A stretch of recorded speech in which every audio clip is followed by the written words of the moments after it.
Up next on Line TV, LJ Valentine with the story over a school in our community that makes a big impact, Jacob Shoei with all your March Madness updates.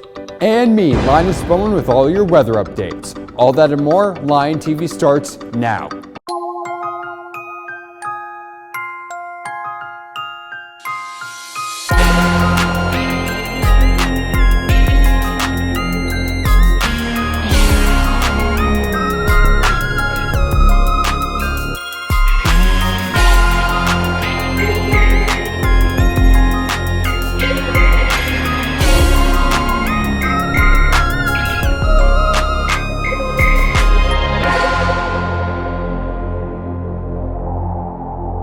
Good morning, Searcy High. I hope all of you had an amazing spring break. I'm Jordan Bowman. And I'm Caden DeGroat. Let's jump into some student announcements. A prom guest permissions form is available in the East and West offices. If you plan on bringing a guest to prom who is not a Searcy High student, you must complete a guest permission form and return it to the office by April 22nd. You must be a junior or a senior to invite a guest, and no 9th grade students are allowed. Also, the prom closet is open. Choose from hundreds of gently used free dresses and accessories for the prom. Email Ms. Sarah Dacus at sdakus@searcyschools.org or Ms. Betsy Bailey at bbailey@searcyschools.org to set up an appointment. SHS, along with the White County Health Department, will be hosting an immunization clinic on May 10th. All students 16 years of age are required to receive a second meningitis vaccine prior to registration. Paperwork can be printed from the website or picked up from Nurse Amy. Completed consents are due by May 3rd. We hope you will take advantage of this free, convenient school immunization clinic. Centennial Bank is offering 10 annual $1,000 scholarship for 5 boys and 5 girls selected for the athletic achievement and community service. Please see the Senior Schoology page or the Guidance Center for qualifications and more information. Applications are due April 1st.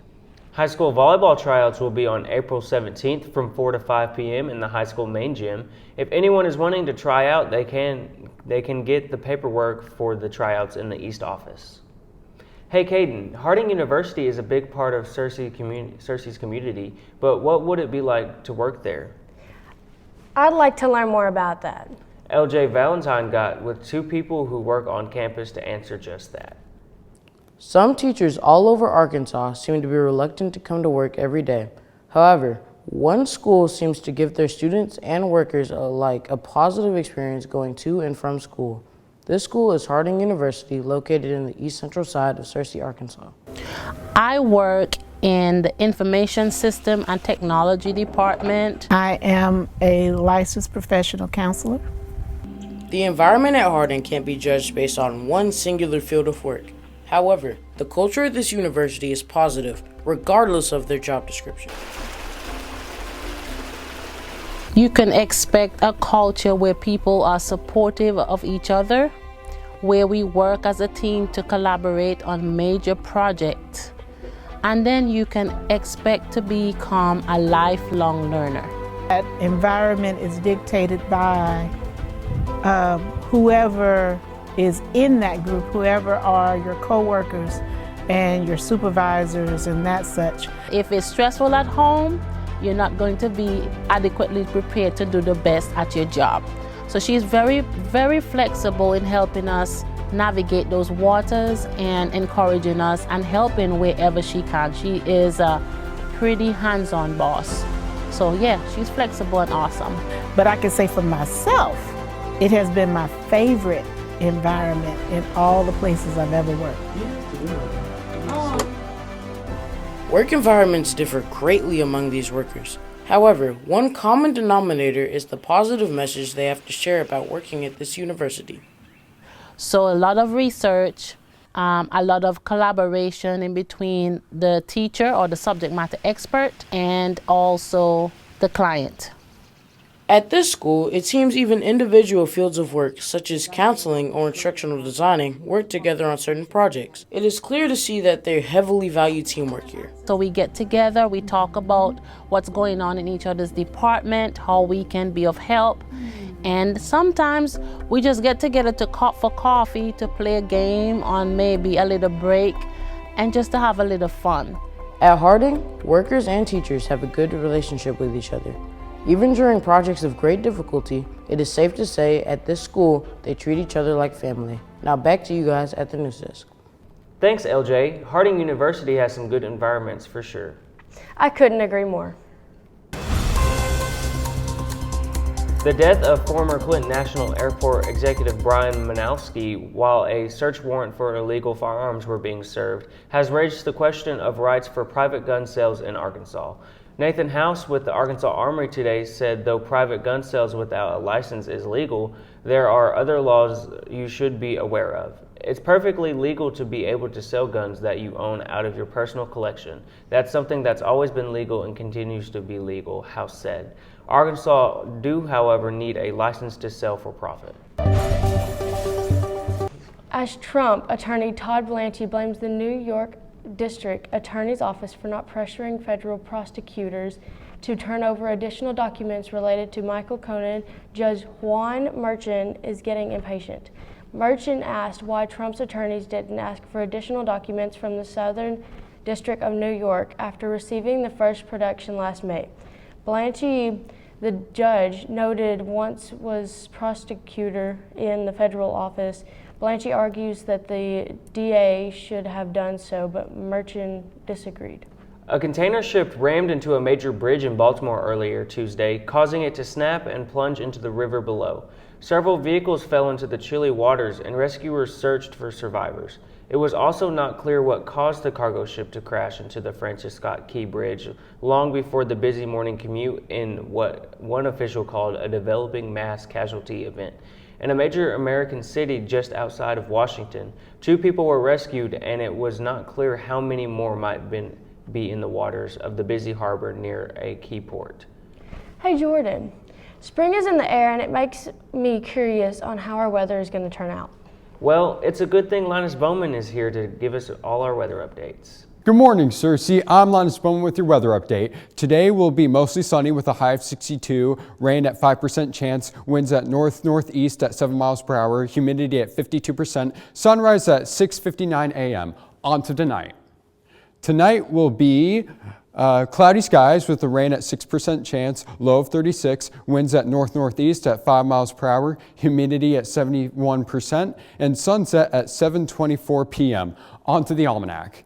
The average temperatures will be a high of 66, a low of 44, monthly average of precipitation at 5.07 inches, month to date 6.21 inches. On to the 5cast. 5cast will be Thursday will be sunny with a high of 66, low of 40, rain at 6% chance.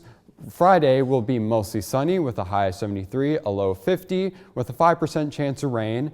Saturday will be partly cloudy with a high of 77, a low of 54, 5% chance of rain. Sunday will be mostly cloudy again with a high of 79, a low of 63, 7% chance of rain. Monday will be cloudy with a high of 80, a low of 60, and a 20% chance of rain. Wow, it's going to be very cloudy this week. Great. All of this weather talk has my stomach rumbling. What's for lunch today, Jordan? For lunch today, we'll be having breaded beef fingers, classic cheese pizza, classic chicken sandwich, seasoned crinkled cut fries, ham and cheese Swiss sub, cinnamon diced pears, and milk. Sounds absolutely divine. Make sure to thank our amazing lunch ladies for all their hard work. Hey, Caden, I just figured out that there's a talented musician hiding inside the building. Oh, I know who you're referring to. It's the amazing Silas Carpenter. Jordan Jones has a story all about him being a local musician. Everyone loves music, but some may not know the time and effort that is put into making the music itself. What inspires me to make music is other musicians, because I hear other music that's great. It makes me think, I want to make something great. The way I usually make a new song is I will hear a phrase and I'll go home and then I'll just work some chords, usually on guitar or piano, and then I will work lyrics around that phrase and try and make a song out of it. I used to want to be a rock star and like tour, and I still would love to do that, but what's really a more tangible idea for music is to be a producer, own a studio, and make records for people is what I really would love to do. In every young artist's career, there comes a time where they will soon have to get over the fear of being on stage. First time I played in front of a crowd was like with a band from Harding, and I just played like 2 songs with them. The most recent time I played in front of a crowd was opening for Mason Ramsey under my own name, and I played 12 songs. It's changed a lot. My first show was in 8th grade, so everything's blossoming to my own little thing, I guess. Lots of children dream of writing music, but never usually pursue it at a young age.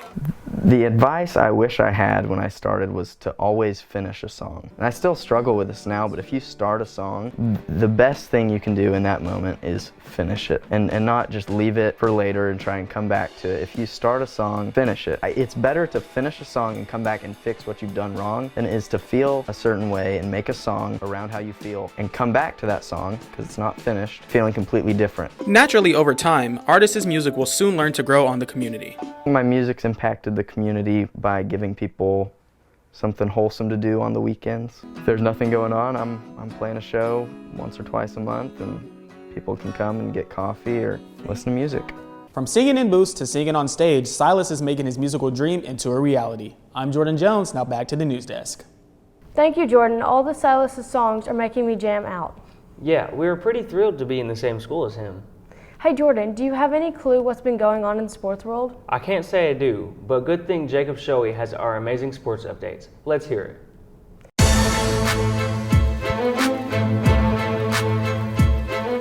Happy Wednesday, Searcy High. It's been a long time since we've seen each other, so let's jump right into all the sports updates we missed from the past week. In local sports, the Searcy Lions baseball team participated in the Little Rock Invitational over the break, with them playing against Gentry, Warren, and Wynn, with them winning each of these games with the scores of 1-0, 14-3, and 13-5, putting their overall record at 3-6-1. Their next game will be on Friday, where they play the Harding Academy Wildcats here at Searcy. The Searcy Lady Lions softball also has a game this upcoming Friday, where they play the Rivercrest Colts. The Lady Lions are 4-3, with the Colts being 2-3. The Searcy Lions boys soccer game against Heber Springs on Monday was canceled due to severe weather. Their next game will be against the Raiders at Nettleton on Friday. Moving on to national sports, the 2024 MLB season will get underway tomorrow, with many exciting opening day series happening, including a matchup of 2 powerhouse AL teams going at it in the Houston Astros and the New York Yankees, the Cubs traveling to Dallas to take on the reigning World Series champion Texas Rangers, and finally the St. Louis Cardinals traveling to Los Angeles to take on the Dodgers, where Yoshiyama Yamamoto and Shohei Ohtani will make their Dodgers debut. Speaking of Ohtani, the Dodgers superstar has contacted law enforcement authorities and asked them to investigate a massive theft of money from the player. This was brought to Ohtani's attention after reporters asked one of Ohtani's spokesmen questions about why $4.5 million in wire transfers have been sent from Ohtani's bank account to a book-majoring operation. A Major League Baseball source told ESPN on Thursday that the league has not been contacted by federal authorities. The source says MLB's next step would be to gather facts, which would take them time in light of the ongoing federal investigation. If anything, Sunday's action taught us that it's really not over until it's over. Houston had cruised to what appeared to be an easy win over Texas A&M before a combination of bad decisions, missed shots, and foul trouble forced the Cougars to unravel before they salvaged the game in overtime. Baylor made a late run in the loss to Clemson, Grand Canyon did the same against Alabama, and Colorado nearly caught Marquette too. But Purdue and UConn emerged from the final day of the second round as juggernauts in the field. Some of the other squads that stamped their ticket to the Sweet 16, however, were not as convincing. But they've survived, and that's what matters. Well, Searcy, that's all the sports updates I have for you today. I hope everyone enjoys the rest of their Wednesday morning. Now, back to the news desk with Caden and Jordan. Thanks for the sports updates, Jacob. Sadly, that's all the time we have for today's episode, Line TV. Don't forget to subscribe to our YouTube channel at Searcy High Line TV. And to follow us on X at Lion TV, Instagram at Searcy Lion TV, and on Facebook at Searcy High Lion TV. Signing off, I'm Caden DeGroat. And I'm Jordan Bowman. Have a great rest of your Wednesday, Searcy.